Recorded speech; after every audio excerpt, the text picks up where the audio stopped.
Assalamualaikum warahmatullahi wabarakatuh. Alhamdulillahilladzi khalaqal mauta wal hayata liyabluwakum ayyukum ahsanu amala.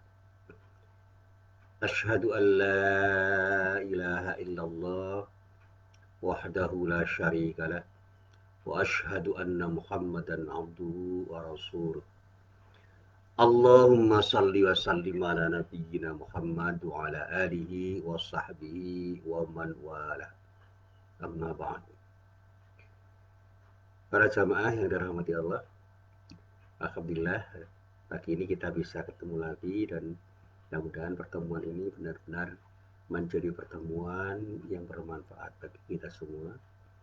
Dan mudah-mudahan kita selalu mendapatkan bimbingan dari Allah Subhanahu wa taala, mendapatkan hidayah dari Allah, mendapatkan pertolongan dari Allah, dan kita berharap mudah-mudahan Allah senantiasa menunjukkan jalan kepada kita untuk menuju sesuatu yang terbaik. Amin. Para jamaah yang dirahmati Allah, sebelum saya sampaikan isi pengajian pada pagi hari ini, saya selalu ditanya oleh orang, kenapa orang itu tidak yakin terhadap apa yang selalu dikerjakan olehnya pada saat dia itu mengerjakan sesuatu. Pertanyaan itu sederhana, tetapi jawabnya bisa menjadi tidak sederhana. Tapi kata kuncinya selalu saya sampaikan, semuanya itu terpulang pada diri kita sendiri. Ketika kita tidak yakin terhadap apa yang kita kerjakan, dan pada saatnya ketidakyakinan itu betul-betul menghunjam, melekat, maka apa yang kita kerjakan itu menjadi sesuatu yang tidak optimal. Seperti orang yang tidak percaya diri. Ketika orang itu sudah tidak percaya diri, ngomong di depan orang lain saja susah. Karena dia tidak yakin betul bahwa apa yang dia omongkan itu akan didengar orang. Apa yang dia omongkan itu bisa bermanfaat. Atau bahkan dia tidak yakin, saya bisa ngomong atau tidak di depan orang banyak. Sehingga mungkin dia akan mengalami kegugupan, cemas, resah, gelisah ketika berhadapan dengan orang lain. Termasuk tadi setelah salat subuh saya ditemui oleh salah seorang jamaah cerita tentang keresahan orang terhadap corona. Saya katakan resah atau tidak resah, itu pilihan kita.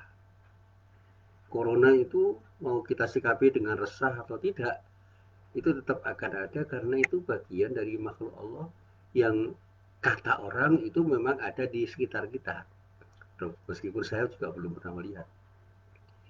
Dan ketika kita yakin bahwa ada sesuatu yang ada di depan kita itu makhluk Allah, dan makhluk Allah itu tunduk pada kekuasaan Allah, ya kita menjadi tenang. Yang terpenting adalah ikuti sunnatullahnya, artinya apa? Ikuti aturan-aturan yang oleh para pakarnya, oleh para ahlinya itu dibuat agar kita itu selamat dari pengaruh negatif virus-virus itu. Karena kita ini tidak pernah 100% bisa terhindar dari serangan virus apapun, termasuk apa yang disebut dengan virus corona yang sekarang dikenal dengan virus corona edisi tahun 19, karena munculnya pada akhir tahun 2019. Dan apa yang dikatakan COVID-19 yang serinya itu muncul pada akhir tahun 2019 itu akan mungkin ada di mana-mana dengan karakter yang kita sendiri tidak pernah tahu. Dan menurut teman-teman saya yang sedikit banyak tahu tentang virus itu tidak perlu ditakuti dengan kecemasan yang seperti dialami oleh banyak orang itu, apalagi kemudian kita panik. Karena sebagaimana virus-virus yang lain, virus corona itu juga bisa diatasi, artinya kita bisa punya sesuatu yang bisa menghambat terjadinya penyakit sebagai akibat dari virus yang menyerang diri kita, ketika kita punya kekuatan yang lebih daripada kekuatan serangan virus yang menyerang kita. Nah, kalau kita buat analog, musuh sekuat apapun itu tidak akan bisa mengalahkan kita ketika kita lebih kuat. Ya seperti ketika orang bicara tentang godaan setan. Godaan setan itu sangat kuat, tetapi begitu kita punya kekuatan iman yang pada akhirnya melahirkan keikhlasan di dalam diri kita untuk selalu dekat kepada Allah, ya setan tidak berdaya karena ada kekuatan dari Allah yang bisa menghambat setan untuk menggoda diri kita. Nah, sikap optimis itu akan lahir sebagai akibat dari diri kita yang memang memandang masa depan itu milik kita dan akan bisa kita raih dengan apa yang kita lakukan hari ini, saat ini. Selalu ada hari esok. Saya katakan begitu, masih ada hari esok. Badai pasti berlalu, itu selalu dikatakan oleh para motivator. Dan inspirasi yang selalu saya ambil itu adalah sesuatu yang dikatakan oleh para guru saya. Optimisme atau sikap optimis itu adalah sebuah keyakinan diri yang terbentuk pada diri orang sebagai akibat dari mindset yang benar, sikap mental yang benar, cara berpikir yang benar. Dan ini salah satu sikap baik yang harus kita miliki. Jadi optimisme itu sebuah pilihan yang memang dianjurkan oleh Islam. Dan dengan sikap optimis, seseorang akan punya semangat untuk menjalani kehidupan. Termasuk di dalamnya ketika kita mengerjakan sesuatu, baik untuk kehidupan di dunia sekarang ini maupun di akhirat kelak. Termasuk di dalamnya ketika kita berdoa. Kalau orang berdoa tidak punya sikap optimis, artinya tidak punya harapan, doanya akan dikabulkan. Ada roja seharusnya. Ada harapan yang tumbuh pada diri orang ketika berdoa. Sekali lagi, optimisme itu merupakan sikap yang harus dimiliki oleh setiap manusia. Kita sebagai muslim harus punya sikap optimis. Dan karena itu kita akan selalu berusaha seoptimal mungkin untuk menggapai sesuatu yang kita harapkan, kita impikan, kita cita-citakan dengan penuh harap dan keikhlasan kita di dalam berbuat karena Allah, itu akan menciptakan kemungkinan bagi diri kita untuk bersikap optimis. Karena apa? Ada harapan bahwa Allah akan memberikan sesuatu yang terbaik bagi diri kita, karena Allah itu berhak sepenuhnya untuk memberikan sesuatu dan mencabut sesuatu. Nah, para jamaah yang dirahmati Allah, ada ayat yang selalu dibaca oleh para ulama, para khatib, para mubalik, para ustadz di dalam ceramah-ceramah atau khutbahnya, yaitu ayat yang terdapat di dalam surah Al-Hasyr ayat 18. Di dalam ayat itu Allah berfirman, A'udzu billahi minasyaitonir rajim. Ya ayyuhalladzina amanu taqullah. Perintah yang pertama dari Allah itu untuk bertakwa kepada Allah. Wahai orang-orang yang beriman, bertakwalah kamu semua kepada Allah. Artinya ini dorongan, anjuran. Iman yang tumbuh di dalam diri kita, mari kita jadikan pijakan untuk membangun ketakwaan. Ayo, ada sesuatu yang harus kita raih dengan ketakwaan. Yang kalau bahasa gampangnya itu, apapun yang diperintahkan Allah, lakukan. Apa yang dilarang, tinggalkan. Sederhana sekali. Kita diperintah untuk sholat tepat waktu, sholatlah tepat waktu. Kita dianjurkan untuk sholat berjamaah, sholatlah berjamaah. Kita dianjurkan untuk bersedekah, bersedekahlah. Kita diperintahkan untuk berzakat ketika kita punya sesuatu yang memang sudah memenuhi syarat untuk kita zakati, berzakatlah.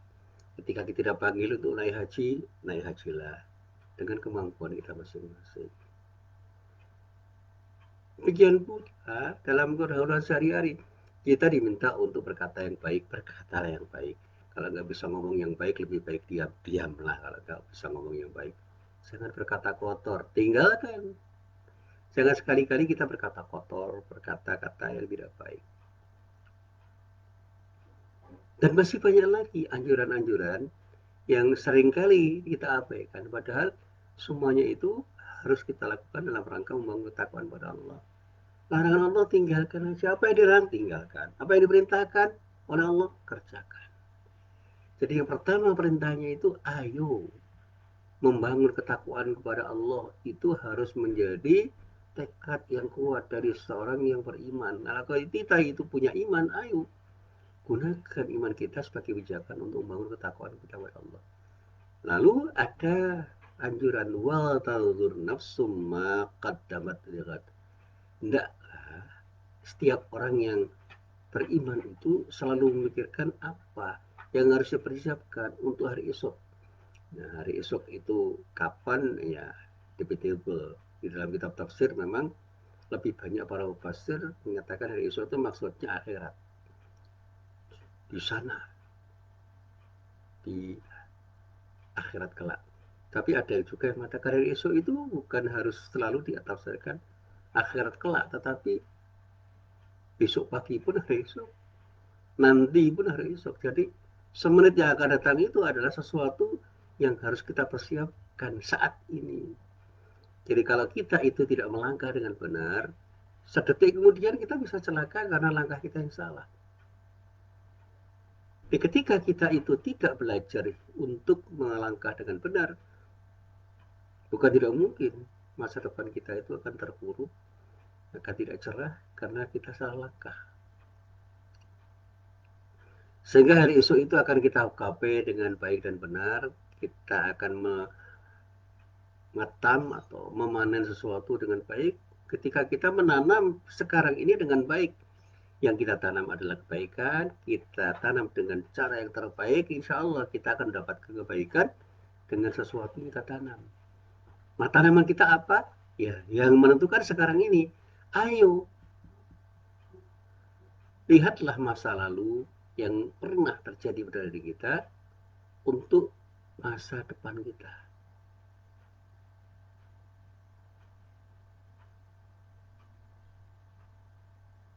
Jadi sesuatu yang pernah kita kerjakan, sesuatu yang pernah berlalu, sesuatu yang menjadi pengalaman hidup kita, kita jadikan sebagai pijakan juga untuk meraih hari esok. Kalau kita pernah gagal, ayo kita cari tahu kenapa kita gagal. Untuk tidak melakukan langkah-langkah yang salah lagi, sehingga kita tidak harus gagal lagi ketika kita berupaya. Nah, ayat ini dilanjutkan dengan pernyataan Allah, wattaqullah, pengulangan ini takkid. Tetapi para ulama mengatakan kata wattaqullah yang kedua itu adalah kata-kata yang terkait dengan kehati-hatian kita.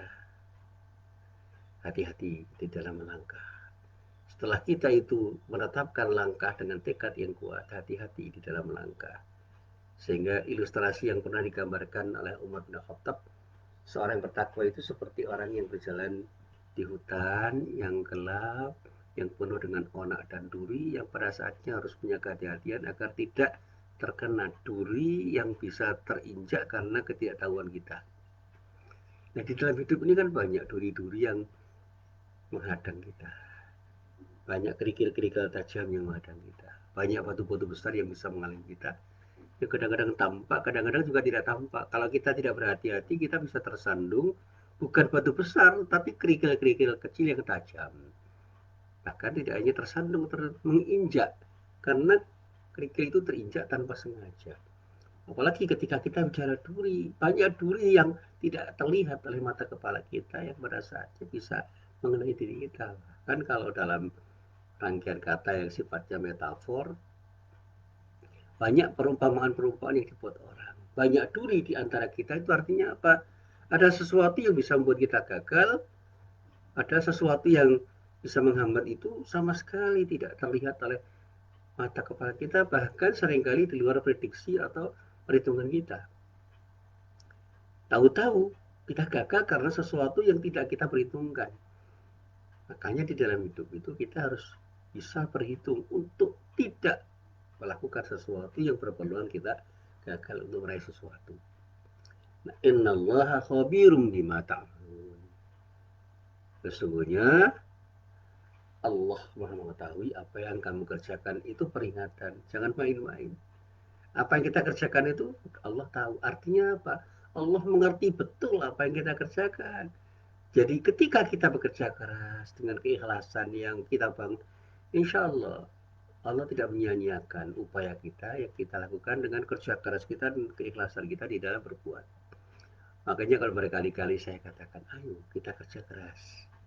Kerjakan semua dengan sebaik-baiknya. Tuntaskan semua pekerjaan kita. Dan bangun kecerdasan kita. Bangun kecerdasan kita, gunakan kecerdasan kita untuk meraih sesuatu. Dan yang tidak boleh kita lupakan, keikhlasan di dalam berbuat. Kalau orang ikhlas itu berbuat sesuatu karena Allah, sehingga ada harapan dari Allah.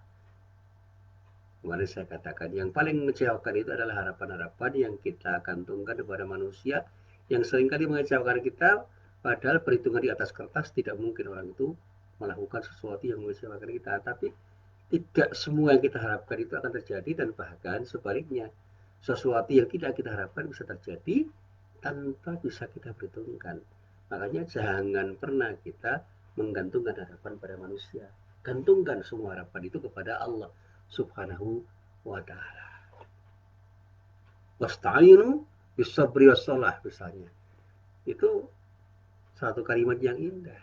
Ayo minta tolonglah kamu kepada Allah dengan sabar dan salat. Kesabaran kita bangun, salat kita optimalkan untuk kita kerjakan sehingga ada harapan dari Allah Subhanahu wa taala untuk kita ketika kita berupaya.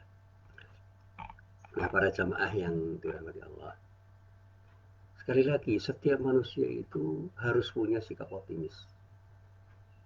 Dan sikap optimis itulah yang akan bisa membuat kita tenang, nyaman ketika kita berbuat sesuatu karena kita punya harapan untuk meraih masa depan dari apa yang kita usahakan. Ya.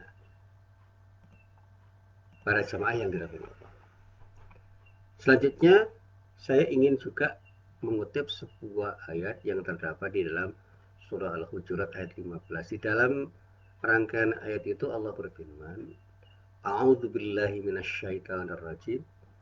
Innamal mu'minuna alladzina amanu billahi wa rasulih thumma lam yartabu wa jahadu bi amwalihim wa anfusihim fi sabilillah. Ulaika humus shadiqun. Sesungguhnya orang-orang yang beriman itu hanyalah orang-orang yang percaya atau beriman kepada Allah dan Rasul-Nya. Kemudian mereka tidak ragu-ragu dan mereka berjuang atau berjihad dengan harta dan jiwa mereka pada jalan Allah. Mereka itulah orang-orang yang benar. Jadi kalau kita itu yakin bahwa kita itu punya iman, ayo kita tunjukkan iman kita. Jangan pernah kita ragu untuk melakukan sesuatu. Yakinkan pada diri kita bahwa kita bisa. Katakan bahkan dengan kata-kata yang keras pada diri kita. Saya bisa. Dan kemudian berjuang seoptimal mungkin dengan potensi yang telah diberikan oleh Allah. Kalau kita punya harta, berjuanglah dengan harta. Tapi kita juga punya diri kita yang disebut dengan nafs. Itu kita tidak harus dengan harta kok berjuang itu. Berjuanglah dengan apa yang telah diberikan oleh Allah Subhanahu wa ta'ala dengan kemampuan kita masing-masing. Dan itulah yang selalu saya sampaikan dalam bahasa yang sederhana. Perjuangan itu harus kita lakukan dimanapun dan kapanpun. Jiwa kita itu adalah potensi yang diberikan oleh Allah. Sehingga setiap orang yang punya jiwa, artinya punya kemampuan untuk berbuat, harus berbuat sesuatu di jalan Allah. Jangan sampai justru berbuat di jalan setan. Khutuwatus syaitan itu banyak. Jalan-jalan yang memang diarahkan oleh setan untuk kita jalan itu banyak. Tapi jalan Allah itu adalah jalan yang harus kita lalui karena Allah menunjukkan di mana letak jalan yang benar yang harus kita lalui, yang pada saatnya semua itu diperuntukkan bagi kita, bukan untuk Allah. Safilullah itu bukan jalan yang dimiliki Allah dan untuk kepentingan Allah, bukan. Itu jalan yang memang diperuntukkan bagi kita dari Allah agar kita bisa melakukan sesuatu untuk mendapatkan yang terbaik dari Allah. Dan itulah yang disebut oleh Allah, ulaika humus shadiqun. Mereka itulah orang yang benar. Benar di dalam imannya dan benar di dalam melakukan tindakan dengan dasar imannya untuk menuju ketakwaan yang pada saatnya ketakwaan itulah yang akan melahirkan kemanfaatan pada dirinya. Semua kembali pada dirinya. Nah, para jamaah yang dirahmati Allah, terkait dengan sikap optimis itu, para ulama mengatakan minimal ada 5 cara untuk membangun semangat agar kita selalu bersikap optimis. Yang pertama, kata ulama ini, jadikan setiap masalah yang kita hadapi sebagai titik awal, starting point, untuk melakukan suatu perbaikan ke arah kesuksesan.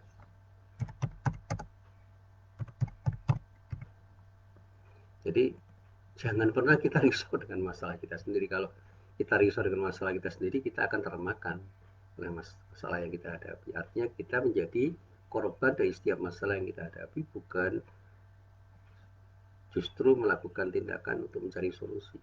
Jadi setiap masalah yang kita hadapi sebagai titik awal, sebagai starting point untuk melakukan suatu perbaikan ke arah kesuksesan yang kita harapkan. Jadi apapun kita, ketika kita jadi pedagang, jadilah pedagang yang sukses dengan masalah yang kita hadapi ketika kita berdagang. Ketika kita jadi politisi, jadilah politisi yang sukses dengan masalah yang kita hadapi untuk mendapatkan sesuatu yang terbaik dalam aktivitas yang kita jalani. Jadi sebagai apapun, saya seringkali mengatakan begini, saya sebagai guru atau dosen itu punya masalah yang sangat banyak dan beragam. Tapi justru dengan masalah yang saya hadapi itu, saya semakin bisa bersikap dewasa, karena setiap masalah yang saya hadapi selalu saya jadikan sebagai titik awal, sebagai starting point untuk melakukan sesuatu yang terbaik untuk meraih masa depan saya. Saya pernah mengalami kesulitan untuk menyampaikan sesuatu yang menurut saya itu sangat sulit untuk dijelaskan kepada para mahasiswa saya. Saya mencari jalan, mencari cara yang terbaik bagaimana saya harus menjelaskan sesuatu yang memang agak sulit untuk dijelaskan pada mahasiswa karena reasoningnya agak sulit untuk kita sampaikan. Tetapi dengan berbagai macam langkah yang saya lakukan, dengan pengalaman saya ketika saya mengajar, ternyata saya menemukan cara-cara yang mudah untuk menjelaskan sesuatu yang sulit. Jadi bagaimana saya harus mencari cara yang mudah untuk menjelaskan sesuatu yang sulit, dan ini saya pelajari dari para guru saya. Saya dulu pernah belajar bahasa Arab. Betapa sulitnya memahami bahasa Arab itu. Ternyata kiai saya, Kiai Bakir, itu bisa menyederhanakan bagaimana cara mengajarkan bahasa Arab kepada muridnya. Nah, di internet itu ada beberapa tawaran belajar mudah bahasa Arab, termasuk belajar mudah untuk bercakap-cakap dalam bahasa Arab, belajar mudah untuk memahami bahasa Arab di dalam tulisan, membaca kitab-kitab yang berbahasa Arab. Itu mereka temukan karena mereka punya pengalaman mengajarkan sesuatu yang pada saatnya itu memang sulit untuk diajarkan oleh orang yang belum punya pengalaman. Saya mencoba untuk juga melihat bagaimana iklan-iklan yang mengajarkan bagaimana bahasa Inggris itu mudah untuk dipelajari. Cukup 3 bulan, insya Allah kita akan bisa berbicara dalam bahasa Inggris. Ya tidak jadi ekspor, betul ya. Berbicara dalam bahasa Inggris. Karena apa? Ada proses pembiasaan yang harus dilakukan. Biasakan diri Anda untuk mendengarkan orang berbicara dengan bahasa Inggris dan tirukan. Dan lakukan itu dengan tanpa beban, seolah-olah Anda adalah mereka yang pernah Anda dengar. Ya, ketika kita mengatakan good morning, good evening, itu tidak pernah punya beban. How are you? Tidak punya beban. Oleh karena itu kemudian kita menjadi bagian dari orang yang dengan nyaman mendengar orang ngomong bahasa Inggris dan bisa berbicara seperti mereka yang lancar berbahasa Inggris ketika 3 bulan itu secara terus-menerus kita membiasakan diri untuk mendengar dan mengatakan apa yang kita dengar. Ini pernah saya praktekkan dulu, saya pernah kursus bahasa Inggris itu 3 bulan efektif. Dan 3 bulan itu selalu saya sampaikan kepada diri saya, ayo kita belajar. Setiap hari minimal setengah jam. Saya mencoba untuk mendengar dan mengatakan apa yang saya dengar. Ada sebuah kaset dulu, namanya kaset. Sekarang sudah tidak ada. Judulnya How to Say It. Kalau kita terjemahkan bagaimana kita harus mengatakannya. Nah, kaset itu cuma satu. Bolak-balik saya dengar setiap hari. Kaset itu durasinya 1 jam. Saya dengar berkali-kali sampai entah berapa kali saya mendengar kaset itu. Soalnya bolak-balik setiap hari 1 jam itu saya pelajari itu sampai 3 bulan efektif. Ternyata ketika saya harus ngomong, saya tidak pernah terbebani untuk ngomong seperti apa yang diomongkan orang di dalam kaset itu. Nah, sekarang banyak CD yang ditawarkan itu, durasinya bermacam-macam. Itu kalau kita pakai CD conversation itu untuk kita coba untuk kita dengarkan setiap hari minimal setengah jam saja, lama-lama kita akrab dengan apa yang kita dengar dan ketika kita latih untuk mengatakan apa yang kita dengar itu seperti apa yang diucapkan oleh mengucap atau orang yang mengucapkan kata-kata itu, rangkaian kata kalimat yang diperdengarkan itu lama-lama kita juga akan menikmati apa yang kita katakan seperti apa yang dikatakan oleh orang yang kita dengar di dalam CD itu. Ini yang pertama. Kalau kita punya masalah, jangan kemudian terpuruk oleh masalah yang kita hadapi. Jadikan semua masalah itu sebagai titik awal, starting point untuk melakukan tindakan yang terbaik dalam rangka meraih kesuksesan di masa depan kita.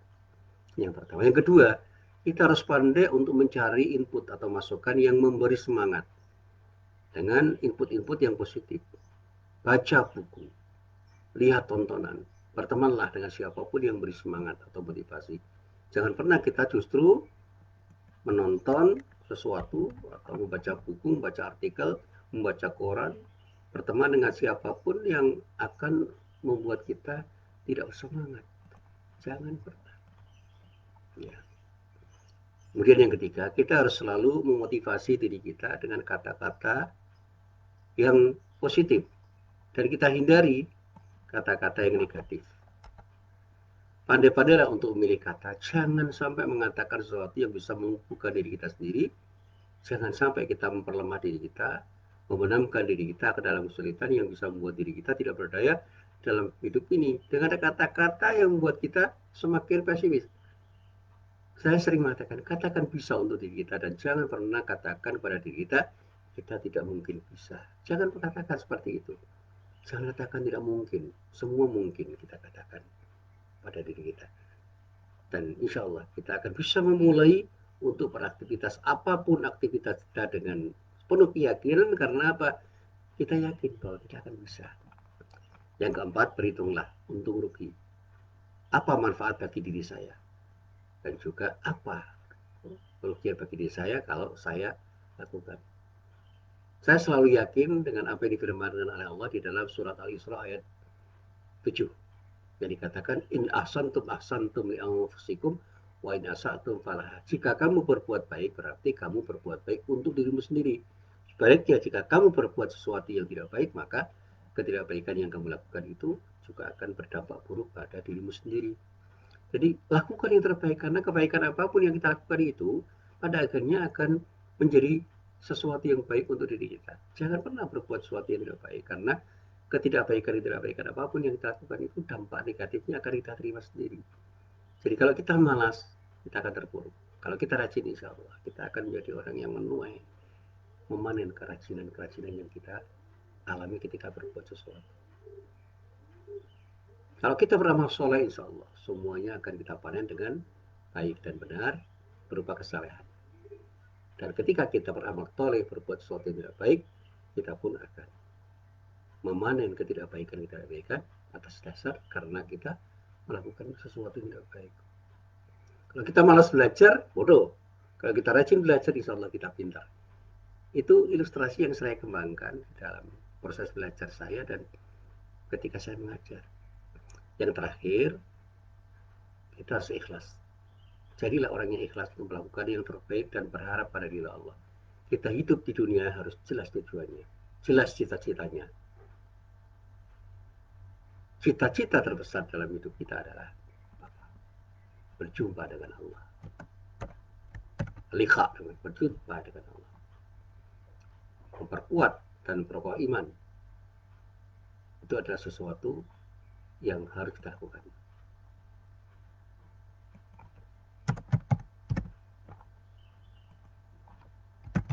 Jadi saya sampaikan pada kesempatan yang berkali-kali saya jumpai, saya alami, ayo perkuat dan perkokoh iman kita, karena kita pada saat akan berjumpa dengan Allah. Kita harus memiliki ilmu dan beramal dengan ilmu kita, dan kita harus punya keikhlasan untuk beramal.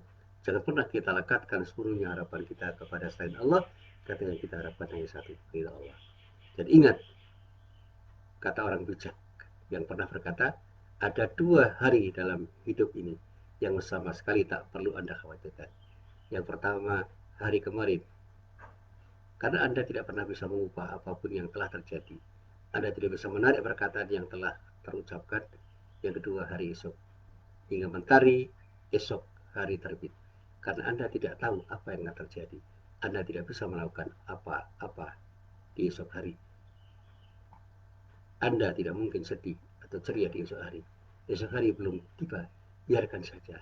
Yang tersisa kini hanyalah hari ini.